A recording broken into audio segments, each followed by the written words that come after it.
Bismillahirrahmanirrahim. Assalamualaikum warahmatullahi wabarakatuh. Jadi tahniah kepada Dr. Sam kita kerana berjaya menjadi pengerusi Perikatan Nasional yang baru, berkuat kuasa serta merta.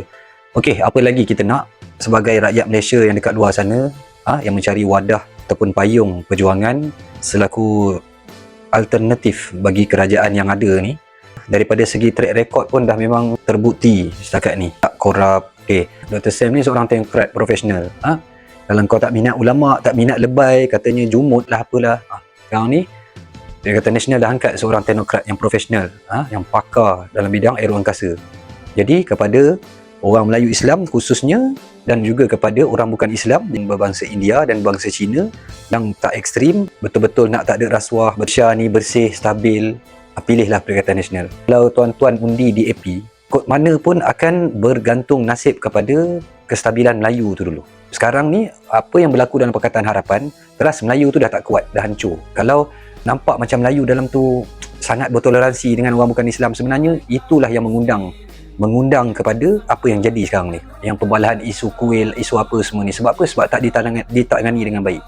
Benda tu berlaku oleh kerana kepincangan dalam PH tu sendiri. Memang muka dekat atas tu muka Melayu, tapi terlalu tunduk dengan desakan DAP ni tak ke mana juga. Jadi apabila Melayu dah hilang kepercayaan kepada Pakatan Harapan tu sendiri, satu gabungan yang bersifat liberal, bersifat sekular ni, jadi tak kuat. Sekarang ni orang Melayu majoritinya semua bersama dengan Perikatan Nasional. Jadi kalau nak stabil, pilihlah Perikatan Nasional yang mana track record yang selama ini memang amat-amat bersih dan boleh dipercayai. Boleh pergi tengok Terengganu tu sebagai contoh. Sebab korang juga berjalan ke sana.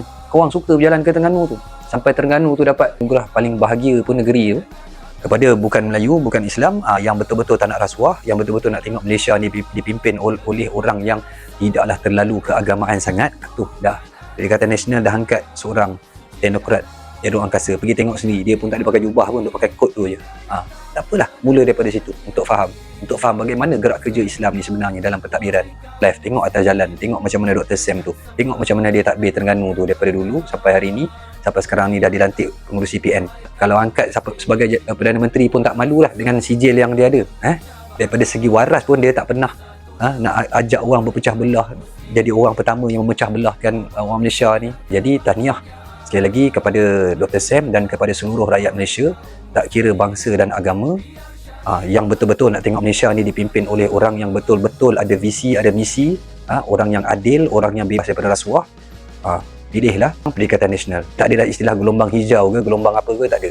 Kan, kalau Melayu tu stabil, insya-Allah bangsa lain pun stabil. Apa yang berlaku sekarang ni, diorang tak pandai untuk menangani kes. Apa yang berlaku, kes agama, kes apa semua ni, sebab diorang lemah. Undang-undang tu berbeza antara undang-undang dengan parti. Contoh, tengok yang Exco Terengganu diwar-warkan, kata tuduh macam tu dia dah diwar-warkan, suruh rehat, suruh apa. Sedangkan Perdana Menteri itu sendiri, sedangkan Timbalan Perdana Menteri itu sendiri, semuanya yang tekanan dalam kabinet tu, semuanya ada kes tak pernah direhatkan, termasuk dengan SPRM. Jadi tengok dan nilailah sendiri. Itukah keadilan yang dikatakan?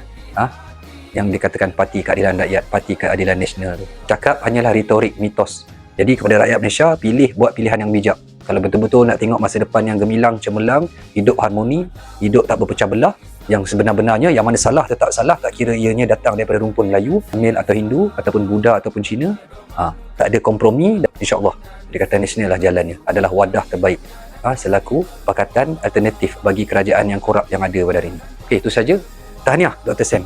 Semoga kita kekal istiqamah bersama. Assalamualaikum.